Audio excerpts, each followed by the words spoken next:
On a is where your frozen journey river in ends. Montana's No, far wait. north, a group You of can't young just leave men me here. bound a veteran to the ice, leaving him to die beneath the rising storm. His loyal German shepherd, beaten and chained nearby, howled against the blizzard, refusing to let the world forget. As the wind screamed across the valley, the ice began to crack, and with it, the silence of their secret. But what those men didn't know was that the veteran's dog wasn't done fighting. And before dawn, the storm itself would bear witness to a miracle. The northern edge of Montana wore winter like a crown of steel. The Kootenai River lay buried beneath a lid of white ice, the air sharp as broken glass, the mountains frozen into silence. Snow swept low across the valley, carried by a wind that had the bite of something ancient, something that had watched men come and go, and found them all temporary. In that silence, a figure moved along the riverbank, tall, broad-shouldered, wrapped in a worn army parka patched at the elbows. His name was Ethan Cole, 36 years old, a U.S. Army veteran who had seen more heat and dust than any man should. Afghanistan had carved him into something lean and deliberate. The war had given him scars, one across the eyebrow where shrapnel had kissed him, another just below his ribs where luck had refused to leave. His hair was dark, streaked lightly with gray at the temples, his jaw rough with the beginning of a beard. His eyes were gray, almost silver, and carried that steady, tired calm of someone who had once lived inside chaos and come out quietly changed. Beside him trotted Fenrir, a German shepherd of striking symmetry, 5 years old, 85 pounds of disciplined strength wrapped in a thick sable-black coat. His movements were precise, his gaze always fixed on the man he had chosen as his purpose. Fenrir had served with Ethan overseas. The two had survived roadside bombs, sandstorms, and silence that could crush a man's will. There was a pale scar beneath Fenrir's right flank, a half-moon of memory from shrapnel that had missed the heart but not the lesson. Even now, when he breathed in the mountain air, it came out in low white plumes, as if the dog himself were part of the frozen earth exhaling. Ethan stopped near a stretch of the river where the current murmured faintly beneath the ice, the sound of trapped water whispering like a heartbeat under a ribcage. He pulled out a small, leather-bound sketchbook from his satchel and rested it against his knee. The pages were filled with the language he trusted most now: charcoal lines, soft shades, the quiet truth of observation. His hands, once trained to aim, now learned to trace. He was sketching the valley as part of a personal campaign he called The River That Remembered. A set of drawings and written testimonies he hoped to submit to the county board in protest of the Vale Development Group's plan to build a dam upstream. The dam would drown miles of forest, erase the salmon runs, and turn this wild corridor into a glassy basin of still water. To the Vale family, it meant progress. To Ethan, it was another war fought under a cleaner flag. The pencil scratched quietly as Fenrir sat beside him, ears twitching at the sound of distant cracking ice. The dog's amber eyes reflected both intelligence and calm loyalty. He sneezed when a snowflake landed on his nose, and Ethan chuckled softly. "You'll never make peace with winter," he murmured. The dog huffed in reply, leaning his solid weight against Ethan's leg. That weight, warm, certain, wordless, was the only thing that made the cold tolerable. Ethan's life in the small cabin above the river had followed a rhythm built on quiet work and smaller truths. He woke before sunrise, chopped wood, checked traps, and brewed coffee dark enough to taste like consequence. He'd read the local paper, mostly fishing reports and property disputes, then hike down to the river to draw until his fingers stiffened. Sometimes he would visit town for supplies, where people still looked at him with that mix of respect and unease reserved for men who'd come back from somewhere worse. He didn't talk much, but when he did, he spoke in simple, deliberate sentences that made people lean in as if truth traveled quietly. He had grown used to the murmurs. "That's Cole, the vet who lives up the river. Quiet man. Lost a friend in Kandahar. Keeps that war dog with him. Good fella, just different." Ethan didn't mind. He wasn't trying to fit in. He was trying to keep still long enough to understand who he'd become when the noise stopped. The sky darkened into a harder shade of blue as clouds gathered above the ridges. The air smelled of pine and metal, the scent of coming snow. Ethan looked down at the black veins running beneath the ice, where the river still fought for motion. It was a strange comfort. That resistance, nature's way of saying survival, didn't have to look pretty. He wondered how long the Kootenai would stay wild before money found a way to domesticate it. He had seen it happen before. Men in clean jackets talking about improvement until the land went quiet and something sacred vanished without ceremony. He reached into his satchel for a thermos and poured himself a stream of coffee that steamed briefly in the cold. Fenrir's gaze followed it hopefully, and Ethan grinned, letting the dog lick the rim. "You earned it," he said. Fenrir wagged his tail once, a reserved thank you from a soldier's soul. For a moment, everything was still, the kind of stillness that makes you forget the world moves at all. Ethan looked out over the frozen valley, the sun beginning to sink, its last light turning the river into a sheet of gold beneath the snow. He thought about the next town meeting where the Vale developers would present their plans, glossy models, maps with blue lines, and numbers that reduced the wild to statistics. He had spoken once before at such meetings, his words steady but trembling slightly from the pressure of facing people who hadn't seen what greed did to the ground. He planned to try again, armed with sketches instead of anger. Art, he thought, might succeed where rage had failed. Fenrir's ears perked suddenly. The dog lifted his head, muscles tensing. Ethan followed his gaze to the tree line on the far side of the river. The forest there stood heavy with snow, unmoving, yet something in the stillness made the hairs on Ethan's neck rise. He waited. Only the wind answered, curling through the branches like a rumor. "Easy," he said softly, laying a gloved hand on Fenrir's neck. "Just the woods talking." The dog's muscles eased, but his eyes stayed fixed on the distance. Ethan took one last glance at the horizon. The weather was shifting, the clouds thickening. He closed his sketchbook, slid it into his bag, and rose. His knees complained briefly. He ignored them the way soldiers ignore everything that isn't life or death. Fenrir stood beside him, shaking snow from his coat in a single efficient motion. Together, they started up the path toward the cabin, footprints stitching a slow trail through the powder. Above them, the mountains glowed faintly under the dying light, great cold witnesses to small human struggles. He didn't know that miles away, the Vale family's trucks were already rolling down icy back roads, surveying the riverbanks that he loved. He didn't know that their eldest son, Preston, was growing impatient with local resistance. For now there was only the crunch of boots, the rhythmic breath of a dog, and the whisper of a river remembering what it once was.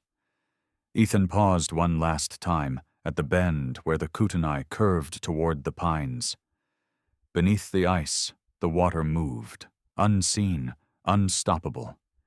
He watched it and felt, for the first time in years, that the current inside him might still be alive.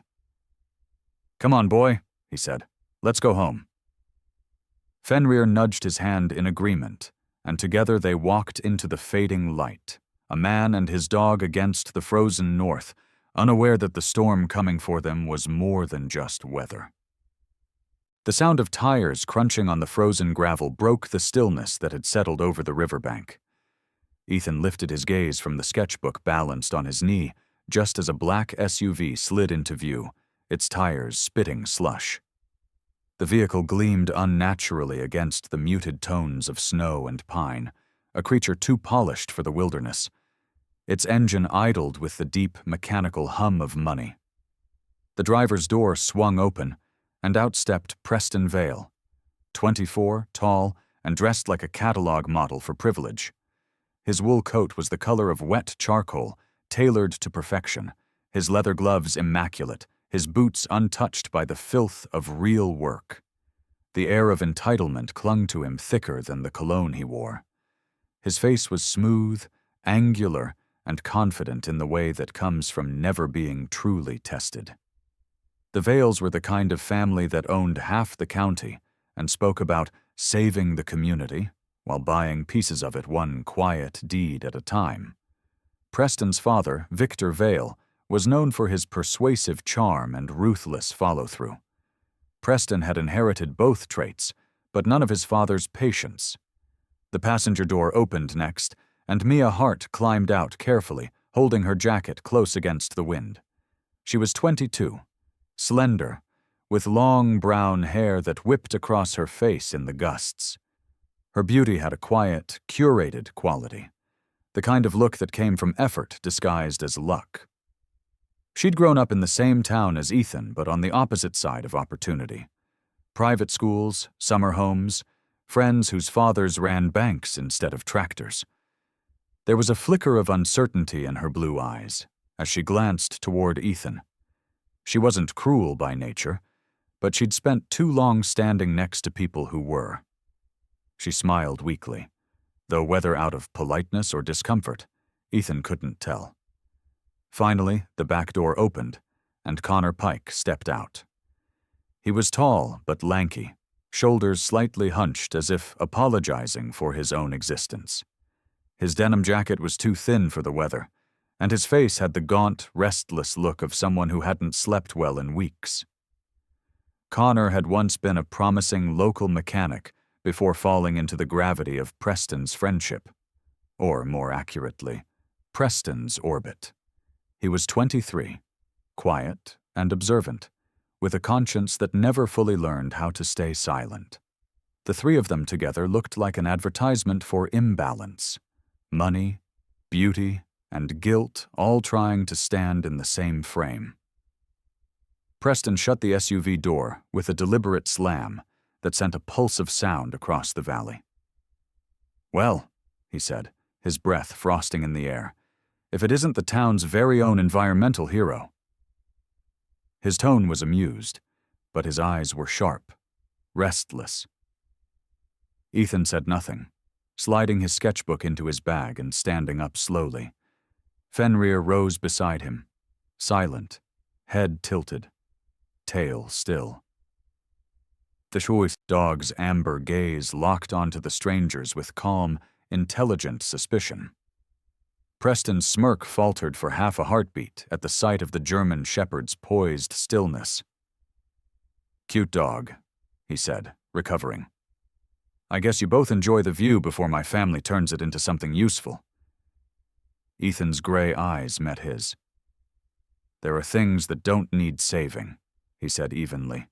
"Just respect." The words fell with the weight of truth, heavy and simple. Preston laughed, not because he found it funny, but because he didn't know how else to respond to quiet defiance. "Respect," he repeated, glancing at Mia and Connor as if to confirm his audience. "That's a big word from someone who lives off charity and nostalgia. You think sketching frozen water changes anything?" Ethan's jaw tightened, but his voice stayed level. "You think drowning it makes things better?" Preston's smirk twitched. The wind rushed between them, carrying the smell of snow and diesel. For a long second, no one spoke. Fenrir's breath steamed in short bursts, the sound of low rumbling deep in his chest. Connor shifted his weight uncomfortably and looked at the river instead of the men. Mia wrapped her arms around herself and stepped a little closer to the SUV, her boots crunching softly. She didn't belong here, and she knew it. Preston broke the silence. "You know what I think, Cole? I think you've been alone too long. You've started talking to trees and pretending rivers have feelings. The town doesn't need another ghost. It needs progress. Jobs, lights, people who still believe in tomorrow." Ethan's gaze didn't waver. "Progress isn't always a synonym for life," he said quietly. "Sometimes it's just a slower kind of death." For the first time, Preston's polished confidence cracked. A flush crept up his neck, part anger, part humiliation. He had expected resistance, but not calm resistance, not from a man he thought he could intimidate. He turned sharply to Mia, his tone suddenly sharper than the wind. "Let's go. This guy's not worth it."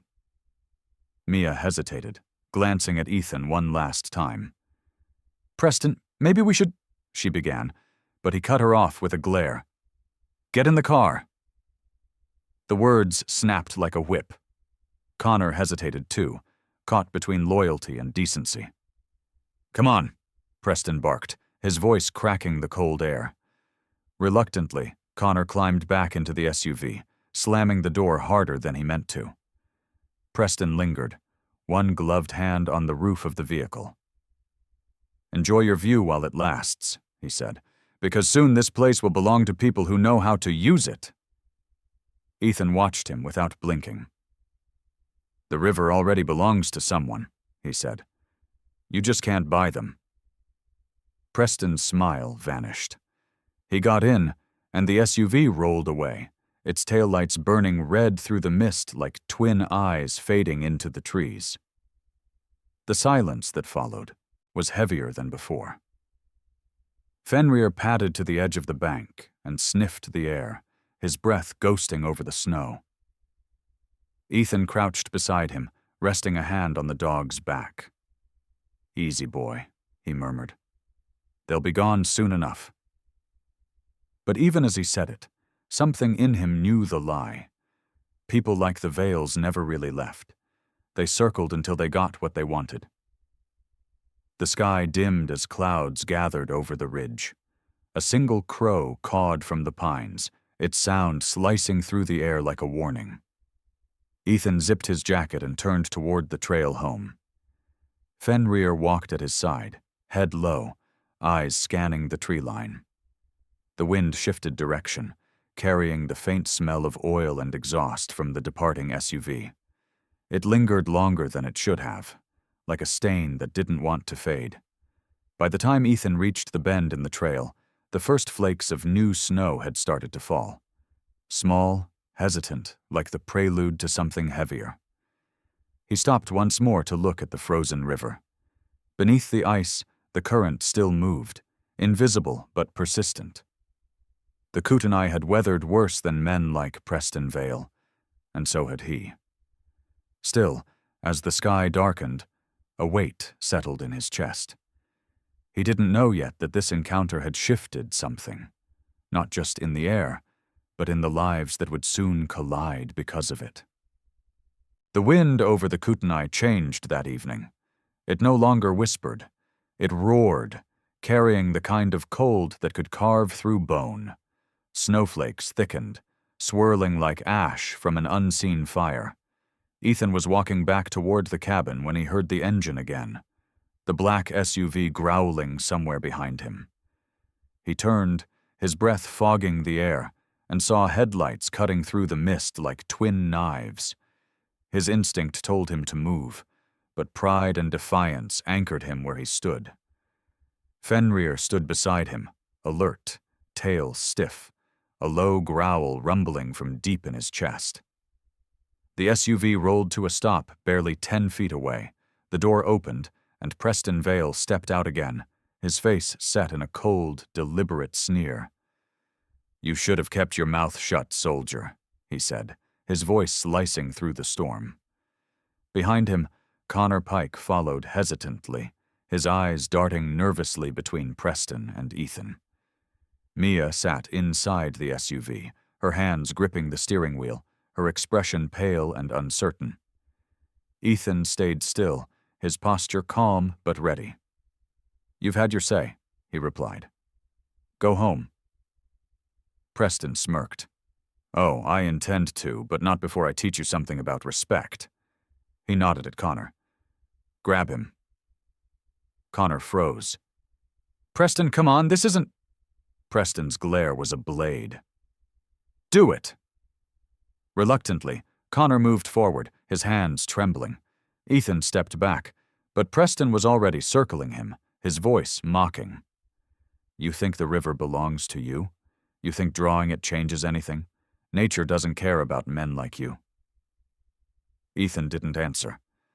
He'd learned long ago that silence hurt arrogant men more than any word.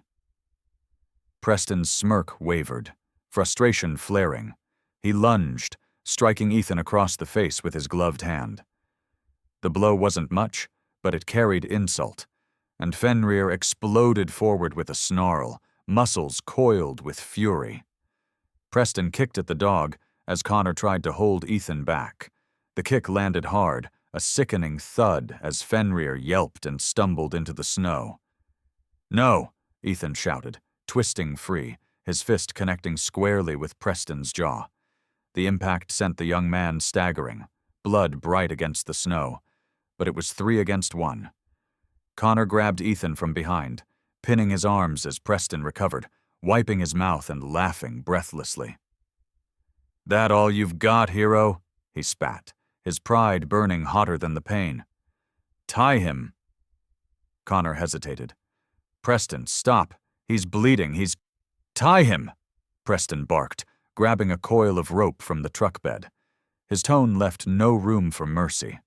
Connor obeyed, eyes wide with dread as they forced Ethan to the ground near the frozen edge of the river. Fenrir tried to rise, limping toward them, but Preston turned and kicked him again. Harder this time. The sound made Mia flinch inside the car. Her breath fogged the window as she watched the scene unfold. Silent, tears cutting lines through her makeup. She wanted to scream, but fear rooted her to the seat. They dragged Ethan toward an old mooring post near the edge of the river, an ancient anchor point left from when log rafts used to run the current decades ago. The ice around it cracked faintly, water gurgling beneath. Preston tied the rope around Ethan's chest and arms, securing him to the post, his movements methodical and cruel. Snow clung to his lashes, his breath coming fast in white bursts. "You'll understand something before you die," he said evenly. "The river doesn't take sides. It doesn't care if you love it or not. It drowns you just the same." Ethan struggled against the ropes, his face bruised but his eyes fierce. "You're not your father," he said through gritted teeth. "He built. You destroy."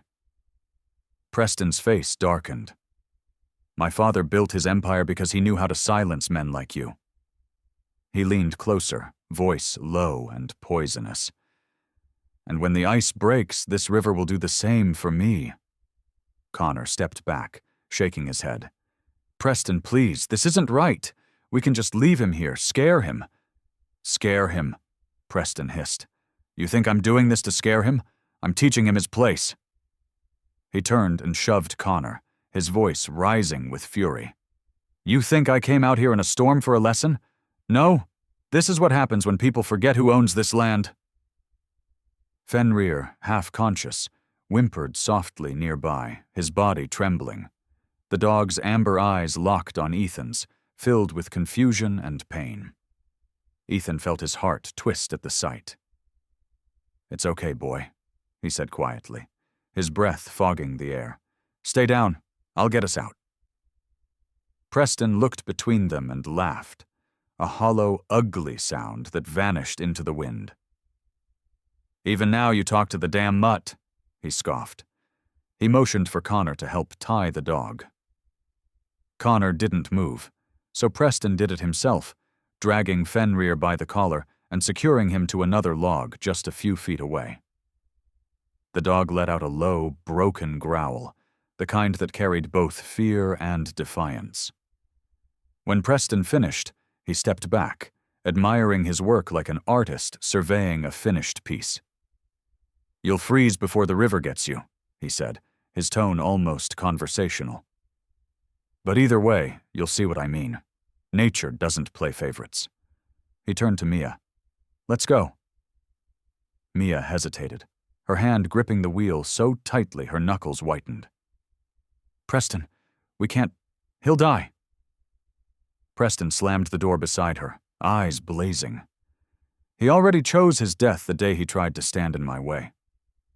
His voice softened into something almost smug. "Besides, no one will find him until the thaw. By then he'll be part of the river he loves so much." Connor stood motionless, his breath shaking. He looked at Ethan, bound, blood trickling down his temple, snow gathering in his hair, and something inside him broke. But fear chained him as surely as the rope bound Ethan.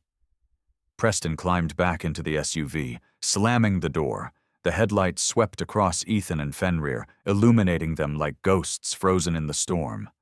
Then the SUV reversed, tires spinning, and roared up the road toward the trees, disappearing into the white blur of snow and wind. Silence fell again, except for the creak of the ice shifting beneath the river's surface. Ethan's breath came in shallow bursts. The rope bit into his chest each time he moved, rough fibers scraping his skin raw. He could hear the water below, a deep, steady pulse of life and death. Fenrir whined softly, tugging weakly at his bindings. "Easy, boy," Ethan murmured, though his voice was barely more than a whisper. The dog's eyes met his, wide and desperate. The storm intensified. Snow came sideways now, coating everything in white. The cold was no longer a sensation. It was an invasion, seeping into bone and thought. Ethan pulled once, twice, testing the knots, but they held firm. His fingers were numb, his breath uneven. He closed his eyes and focused on the rhythm beneath the ice. It reminded him of heartbeats, the ones he had heard fade on battlefields far from here. But this time, the war was home, and the enemy was the kind of man America made when it stopped teaching sons compassion. He looked once more at Fenrir, his voice steady despite the cold. "You hold on," he whispered. "We've been through worse." Then, somewhere in the storm, a sound, distant, mechanical, the faint hum of another engine. It came and went like a ghost, swallowed by the wind. Ethan didn't know if it was real or a trick of exhaustion, but he prayed it was human. The river groaned, the ice cracking faintly, like the world exhaling. Above them the mountains stood silent, ancient witnesses to human cruelty. The Kootenai River moved beneath its frozen skin, carrying every secret it had ever been given. And now, it carried his. The storm had turned savage over the Kootenai Valley, wind howling like a wounded thing across the snow. In a small cabin miles from the river, Calder Hayes sat at his workbench, sanding the hull of an old wooden rescue boat. The man moved with patient rhythm, each stroke a form of quiet meditation. Calder was 38, broad-shouldered and carved from the kind of endurance only the Navy could teach. His hair was dark ash with streaks of gray, his beard close-trimmed, his eyes the color of storm water, steady, cold, and familiar with loss. He'd served with Ethan Cole once, years ago, in the kind of desert heat that made men forget what mercy felt like. Now he worked search and rescue in Montana's frozen north, saving strangers because he couldn't save everyone back then. The wind hit the windows harder, and Calder looked up. The sky outside was nearly gone, erased by swirling white. Then came the pounding on the door, urgent, uneven. He set the sandpaper down and opened it to find Connor Pike, soaked, shaking, eyes wide with panic. Snow clung to his hair and lashes. Calder caught him by the shoulders before he could fall. "Easy, son," he said, his voice calm but sharp. "What happened?" Connor gasped for air, words breaking apart. "It's Ethan, Preston Vale. He tied him up by the river. The storm. He'll drown or freeze. God, I tried to stop him." For a second, Calder didn't move. Then everything in him did. The quiet craftsman vanished. The rescuer returned. He turned to the steel locker beside the door, flipping it open to reveal his old Glacier Rescue Unit gear: harness, rope, dive knife, trauma kit, and wetsuit. "When?" he asked while pulling on his thermal layers. "An hour ago. Maybe more," Connor stammered. "The ice was cracking when I left." Calder shot him a look, flat, unreadable. "You left him?" Connor swallowed hard. "He would have killed me." Calder nodded once, low and grim. "Then let's make it worth something. You're coming with me." Minutes later, the cabin was behind them, swallowed by snow. The wind drove sideways, burning their faces raw. Calder led the way, his headlamp slicing through the storm, boots punching deep into the drifts.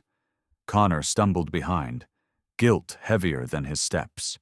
They followed the faint ruts of the black SUV through the valley, now half buried in white. Calder crouched once, touching the tracks. "They stopped near the mooring post," he muttered. "You remember exactly where?" Connor nodded weakly. "By the old anchor stone. He said nature doesn't take sides." Calder's eyes hardened. "No," he said, "but it takes witness." They pressed on through the blizzard until the faint shape of the river emerged, gray ice veined with cracks, groaning beneath the storm. Connor pointed shakily. "There! I left him right there." Calder swung his flashlight across the bank. Through the snow, a figure appeared, hunched and motionless against a post. A few feet away, a dark shape lay in the drift, twitching weakly. Fenrir. Calder's stomach tightened. "Stay back," he ordered. "If the ice goes, it'll take both of us." He looped a rope around a spruce trunk, clipped the carabiner to his harness, and began the descent. The world below was chaos, ice shifting, water growling under its skin. Calder crawled low, each step measured. The beam of his light landed on Ethan's face, half buried in frost. His lips were blue, his breath barely visible. Calder pressed 2 fingers to his neck. A pulse, faint, but there. "Still with me," he murmured, drawing his dive knife and cutting the frozen rope binding Ethan to the post.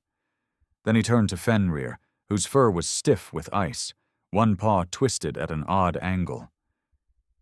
"Easy, buddy," he whispered, sawing through the rope on the log. The dog whimpered softly, then pressed its muzzle weakly against Calder's hand. Behind him, Connor called out something, but the wind swallowed it whole. The river cracked loudly beneath them, a sound that vibrated up Calder's bones. "Hold on," he muttered, clipping Ethan's harness to his own and signaling 2 sharp tugs on the line. "Haul." Connor's silhouette moved at the ridge, pulling. The rope went taut, straining under their combined weight. Calder's boots slipped on the slick ice as water bubbled up through a growing fissure. Come on," he gritted through his teeth, dragging Ethan upward inch by inch.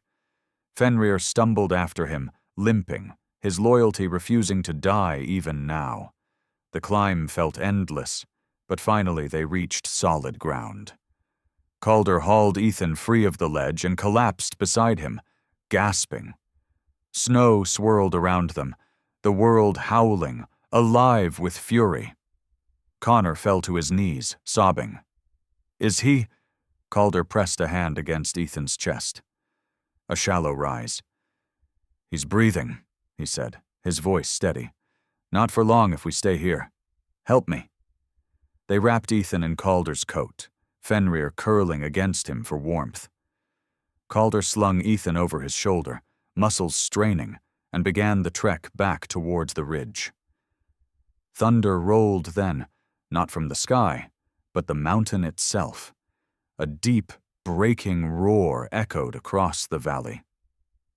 Calder paused, eyes lifting toward the sound. "The glacier's moving," he said under his breath. "It's waking up." He looked back toward the river, where the ice was shattering in long black veins. The Kootenai was breaking free, roaring beneath its prison of white. For a brief, breathless moment, Calder felt it, nature itself rising, furious and alive, as if bearing witness to what man had done. They reached the ridge at last, Ethan half conscious now, his lips parting in a faint, broken whisper. Calder leaned close. "You're safe, brother," he said. "I've got you." Fenrir pressed against Ethan's side, whining softly. Connor followed behind, his tears freezing on his face. "I'm sorry," he kept repeating. Calder didn't answer. Some guilt didn't need words. It just needed endurance. By the time they reached the cabin, the blizzard had begun to break, moonlight glinting faintly through torn clouds. Calder kicked the door open, carried Ethan inside, and laid him before the fire. Fenrir collapsed beside him, breathing shallow but steady.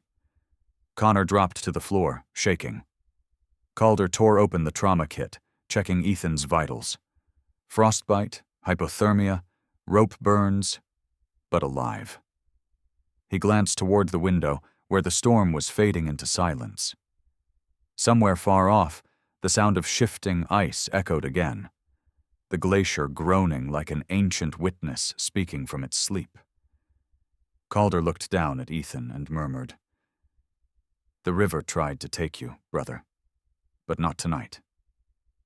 The Kootenai had turned from a frozen monument into a living thing, roaring under its fractured skin. The glacier-fed water surged through cracks like veins opening under pressure. Ethan Cole hung half-conscious, his body pressed against the snow-covered post where he'd been bound. His fingers were numb beyond pain, skin split and raw from clawing at the rope.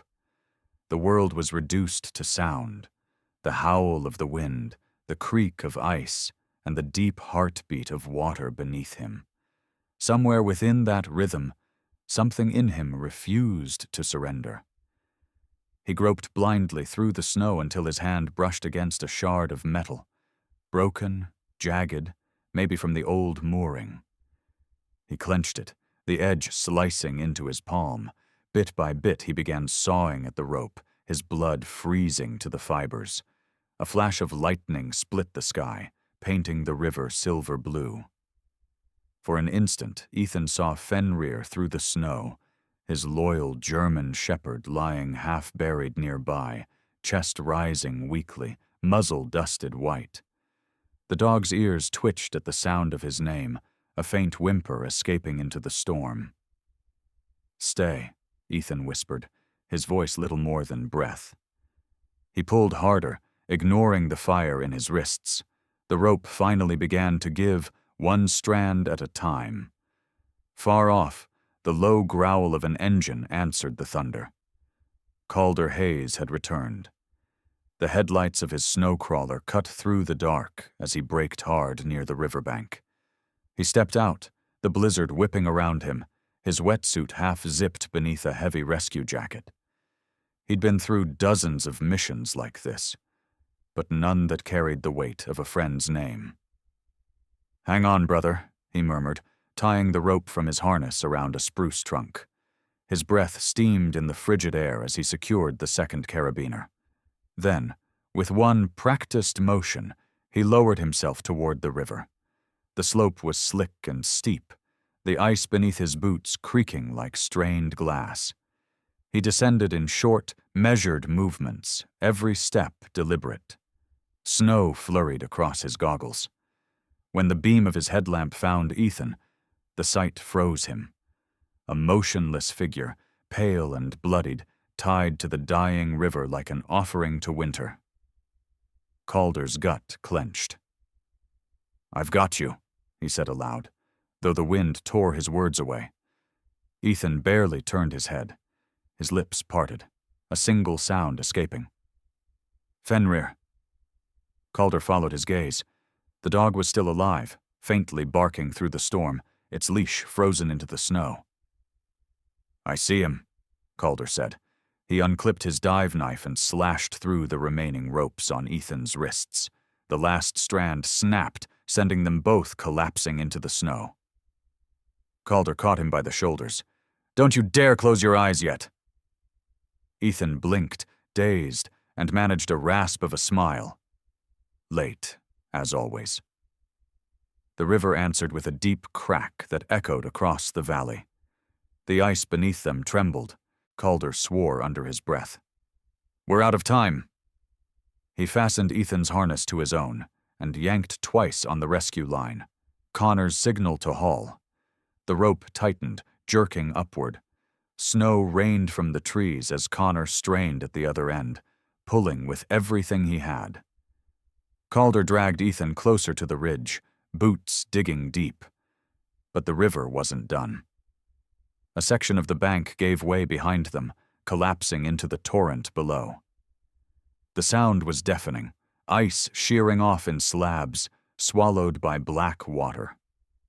Calder turned back in time to see the very post that had held Ethan seconds ago crumble into the flood, vanishing into darkness. The current roared, swallowing everything. For a heartbeat, it felt like the world itself had shifted, erasing the place of violence so no trace remained. Fenrir barked again, weaker now. Calder unclipped himself and dropped to his knees beside the dog. The shepherd's eyes met his. Still bright, still loyal. "Easy, boy," Calder whispered, cutting the frozen rope from its collar. The dog whimpered as Calder lifted him, his arms trembling under the animal's weight. "You did good." He slung the dog's limp form over his shoulders, turning back toward Ethan. "We're going home." Lightning struck again, so bright it turned the snow white as bone. For a moment, Calder could see everything. The shattered river, the ragged hole where the bank had been, the endless storm swallowing the land. It looked almost biblical, as if the glacier itself had opened an eye to witness the cruelty and mercy of men. Calder climbed, dragging Ethan with one arm while holding Fenrir close against his back. The rope strained, fibers singing under the load. Connor's silhouette appeared at the top, shouting something incoherent over the wind. Calder's legs burned, but he didn't slow. He'd carried soldiers heavier than this through worse hells. At last, a hand reached down, Connor's, and together they pulled Ethan over the ridge. Calder collapsed beside him, chest heaving, snow collecting on his shoulders like dust on stone. Ethan's eyes fluttered open once more, unfocused. Calder pressed his hand against Ethan's face, the warmth of his glove almost gone. "You're safe," he said softly. Ethan's voice was a ghost. "Fenrir?" Calder nodded. "Right here." The dog, wrapped in a torn rescue blanket, lifted his head weakly and let out a hoarse bark. For the first time that night, Calder's lips twitched into something close to a smile. They lay there for a long moment, three shapes against the white expanse, while the storm began to fade into a low hum. The glacier had gone quiet again, as if satisfied. Calder looked once more toward the river, now half buried in snow. The place where Ethan had been tied was gone, swallowed by the current. "Good," he muttered. "Let the river keep it." He turned to Connor. "Help me get him to the crawler. We're not losing him. Now!" Connor nodded, face streaked with tears and frost. He looked younger than ever under the weak light, but there was something in his eyes now. Resolve. Together they carried Ethan through the drifts, Fenrir limping close behind. The headlights cut through the mist as Calder started the crawler. Its engine roared to life, a fragile defiance against the frozen world. He looked in the rearview mirror one last time. The river below had settled, glass smooth and silent again. But Calder knew silence didn't mean peace. It meant memory. The Kootenai remembered everything. The storm had finally spent itself by dawn, leaving behind a world carved from glass and silence. The Kootenai Valley shimmered under a faint blue glow, its river still steaming from where the ice had broken. Inside Calder's cabin, the air smelled of melted snow, iodine, and smoke. Ethan Cole lay wrapped in thermal blankets beside the fire, his skin pale as driftwood, lips tinged blue. Calder Hayes crouched nearby, his calloused hands working quickly, precise as a medic's. He'd stripped Ethan's wet clothes and covered him in heat packs, adjusting the emergency blanket every few minutes to trap what little warmth remained. "Come on, brother," he muttered, checking Ethan's pulse again. "You didn't fight a war to lose to winter." Behind him, Connor Pike sat slumped on the floor, trembling, not from cold, but shame. His young face was blotched red from crying, his hands raw from hauling ropes and snow. Across the room, Fenrir lay curled in an old wool coat, his ribs wrapped in gauze, eyes half closed but still alert. Every so often the dog whimpered softly and turned toward Ethan, unwilling to rest while his master hovered between life and death. Calder glanced at the dog, then at Connor. "You did good out there," he said gruffly. Connor shook his head, voice breaking. "I helped tie him there. Nothing I do fixes that." Calder's gaze hardened, but his tone stayed steady. "Maybe not, but you came back.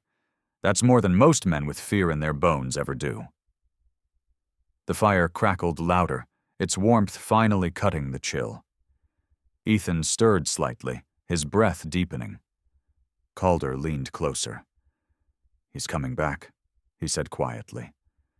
Connor exhaled, relief trembling through him.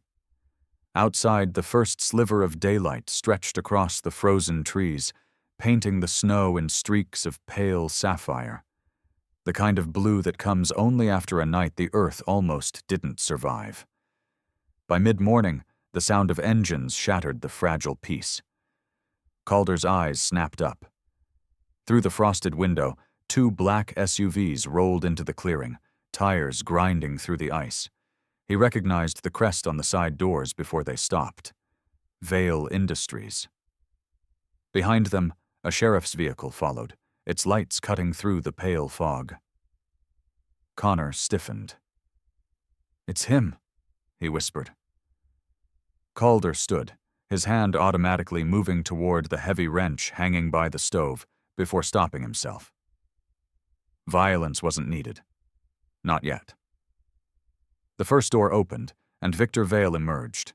He was in his early 60s, tall, with the kind of posture that made men straighten instinctively. His hair was steel gray, combed back meticulously. His face carried the lean severity of wealth grown cold. The world had carved no softness into him. Behind him walked two deputies, one older, one new, and between them, Preston Vale. The young man's arrogance was gone. His eyes were hollow, his movements mechanical, his once perfect coat now stained and rumpled.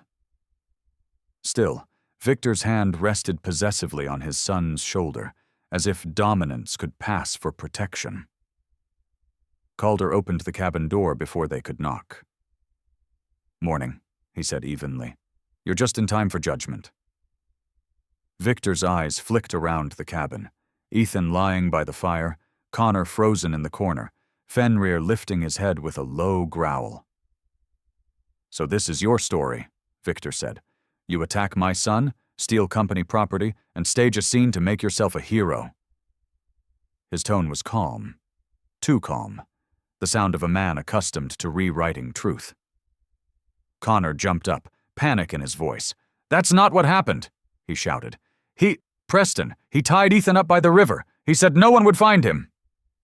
Victor's expression didn't change. You're young, son, he said coolly. Fear makes witnesses unreliable. Calder stepped forward, his shoulders filling the doorway. Fear also makes liars bold, he said, and you've raised one fine example. Preston flinched, avoiding his father's stare. The sheriff, a middle-aged man with deep lines and tired eyes, cleared his throat. Mr. Hayes, he said carefully, you're claiming Mr. Vale's boy assaulted and attempted to kill this man? Calder nodded once. Not claiming. Reporting. He pulled a folded document from the shelf, Ethan's signed statement from their veterans group, proof of his identity and rank. Ethan Cole, U.S. Army Recon, Afghanistan. I served with him, and I served 12 years with the Navy's Cold Water Rescue Corps. I know what hypothermia looks like, and what intent to kill looks like. His voice sharpened, cutting through the silence. That boy didn't just want to scare him. He wanted him gone. The sheriff looked uneasy, but turned toward Connor. You saw this? Connor swallowed hard. Yes, sir. I helped him tie the ropes. He said it was just a warning, but then he kicked the dog. Ethan hit him, and Preston lost it. His voice cracked. I came back because I couldn't live knowing I let him die. Victor exhaled slowly, his patience thinning. Do you hear yourselves? Boys and their stories. But when he turned to Preston, his son wouldn't meet his gaze. The air in the room shifted, something breaking that no amount of money could repair. Preston, Victor said quietly, tell them the truth. The young man's jaw clenched, his breath shaking. For a moment it looked like he might double down, but then his shoulders sagged. I just wanted to scare him, he muttered. I didn't mean... His voice trailed off. I didn't mean for it to go that far. Calder's tone was quiet, but final. The river doesn't care about your intentions, son. It only takes what it's given. Silence hung heavy in the cabin. Even Victor Vale had nothing left to say. The sheriff finally stepped forward, nodding grimly. All right. We'll take it from here. Two deputies escorted Preston outside. Connor watched them go, a strange mix of sorrow and relief crossing his face. Victor paused at the door. You think this changes anything? He asked softly. Calder met his gaze, steady and unblinking. It already did. Your name doesn't mean much to the river, or to men who've faced death and come back. Victor's jaw tightened, and for the first time, the older man looked small. He turned and followed his son into the snow. When the SUVs disappeared down the road, the valley fell silent again. The morning light deepened, casting the cabin in a soft blue hue, the color of thaw, of breath returning to the earth. Calder looked over at Ethan, whose eyes had opened, faint but aware. You missed the show, he said, a rare smile tugging his lips. Ethan's voice was rough but alive. You always clean up after the mess. Calder chuckled. Someone's got to. Fenrir let out a weak bark, thumping his tail once against the floor. Connor knelt beside him, stroking the dog's head. You're tougher than any of us, he whispered. Calder glanced towards the window, where the light spread over the river valley, still streaked with pale blue from the glacier's shadow. It looked like the world had bled, but healed. Spring came late to the Kootenai Valley, as if winter itself had been reluctant to let go of the story it had just witnessed. When the ice finally broke, the sound echoed across the valley like the sigh of something ancient being set free. The river ran high and clear, carrying away the last shards of its frozen memory. In the weeks that followed, the storm faded into rumor, then into testimony, and finally into something quieter. Truth. The hearing in Kalispell took place in early April. inside a courthouse whose walls had seen their share of pride crumble. Preston Vale, dressed in a gray suit that hung looser than it once had, stood before the judge with his head bowed. His face was pale, his once confident jawline shadowed by sleepless nights. Gone was the arrogance that once rolled off him like cologne. In its place stood a hollow young man who had finally run out of places to hide. When the verdict came, probation, community service, mandatory counseling, it wasn't mercy that filled the room, but consequence. His father, Victor Vale, sat behind him, stiff in his tailored coat, a man who had built empires on silence and power, now undone by a single word that refused to stay buried. Guilt. Reporters lined the steps outside, shouting questions he didn't answer. The once untouchable name Vale Industries was now a stain across every headline. After the case, Connor Pike and Mia Hart, who had testified with trembling honesty, found themselves standing together outside the courthouse. Mia's hair, once carefully styled, now fell naturally in the sunlight, streaked with faint gold. Her eyes, still uncertain but no longer hollow, met Connor's with something like gratitude.